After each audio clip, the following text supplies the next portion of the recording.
Hello, this is Chris Kobe with the League of Women Voters of Portland. You are watching the Video Voters Guide. In conjunction with MetroEast Community Media, we are here to talk with candidates running in the May 2020 primary election. With me today is Adrian Brown, running for Judge of the Circuit Court, 4th District, which is Multnomah County, position 12. Welcome, Adrian.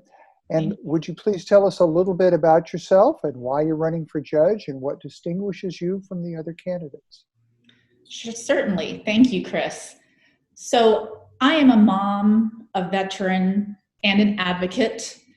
I value public service and I walk the talk when it comes to public service. So I start with a story about my mother and how she has impacted my choice to pursue public service as a passion.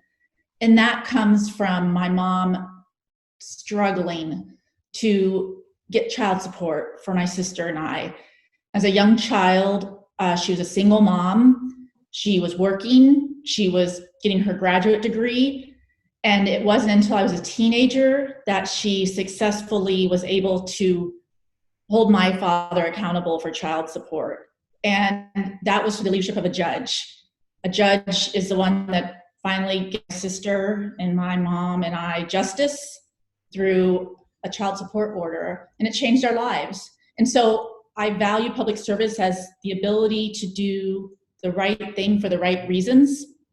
And I have now pursued public service for the entirety of my 20-year legal career. I started out as an Air Force JAG officer, and I was able to serve on both sides of the bar, in the courtroom as a litigator. I was a prosecutor.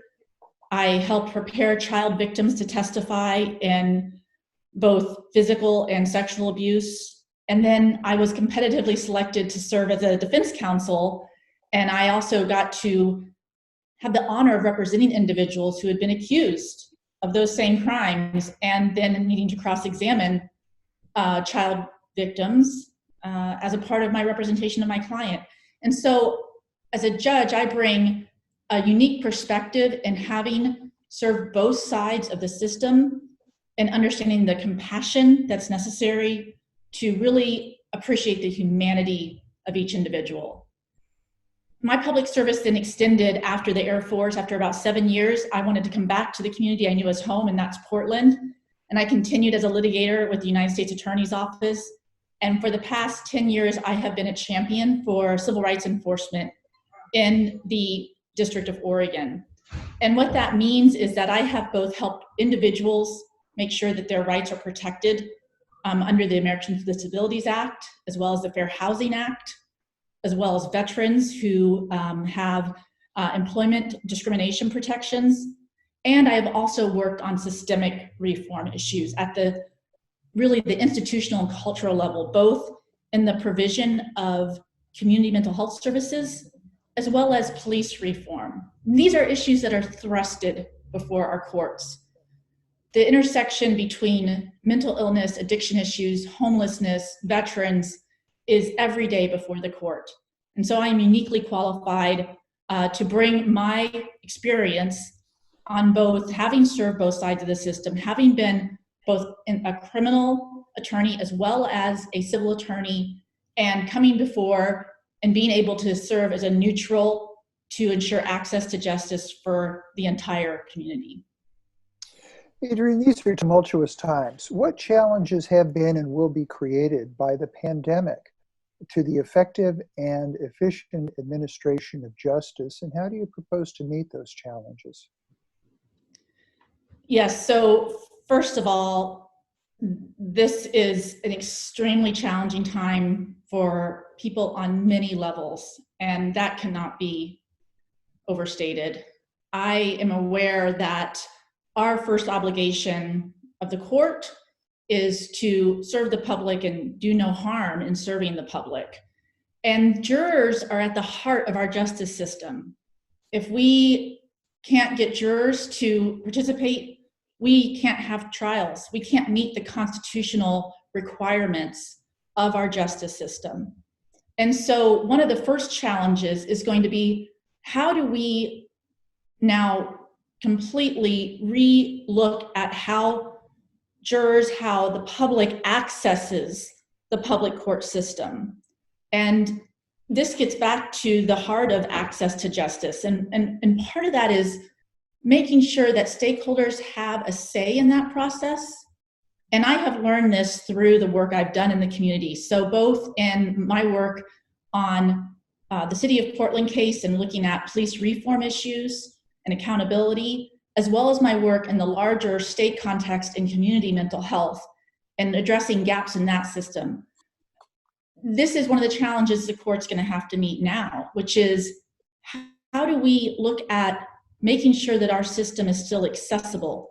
That has been very much on people's minds, both on the criminal side and ensuring that constitutional rights are protected of people who are accused of crimes, as well as making sure that victims have the opportunity to be heard and have an availability to make sure that they can get the necessary services they need. And then on the civil side as well, we have individuals who are, as we know, 1 in 8 have lost their jobs. There are certainly a variety of trial attorneys that are going to represent individuals who may not be facing a constitutional issue such as being incarcerated, but they may be dealing with something that is impacting their lives like they've never seen before, and that is a loss of a job, loss of health care. And so making sure that those folks and the attorneys that represent them have access to our system is also vitally important. And this is where I get back to the stakeholder work and bringing people together when we can, and to the extent that we can, bring people together and say, what can we do better? We cannot be afraid as judicial leaders to ask that question. Everyone can do better. It is certainly a huge lift for the court to respond to an emergency such as COVID-19 and a health crisis. And we cannot be afraid to ask that question, what can we do better, and ask it to everyone so they have a chance to have input. And then we can make suggested changes in order to make sure access is available for everybody. Adrian, we have time for one more question, if we can keep the answer short. What is your philosophy of the purpose of sentencing in criminal cases? Yes, so the philosophy in sentencing is to make sure, first of all, that you both have protection of society, holding the person accountable that has been found guilty. Now, you're only in sentencing if there has been a finding of guilt. And then also ensuring that there is rehabilitation of that person, so you're not seeing that person back in the system again, right? It doesn't do society any good to incarcerate somebody and then for them to come back in society without any new tools, any new resources, and only to fall back into the system again.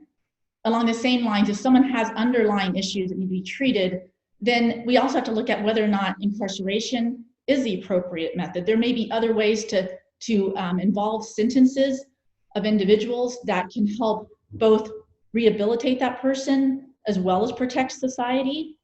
And so we need to make sure we're looking at all of those things. And the work that has been done in the county, looking at how we can make sure that we're being very mindful of sentencing and the consequences of sentencing and the bias that can be involved in sentencing, I think it's extremely important to be an informed judge and to constantly be open to learning and learning how we can do better in our sentencing process.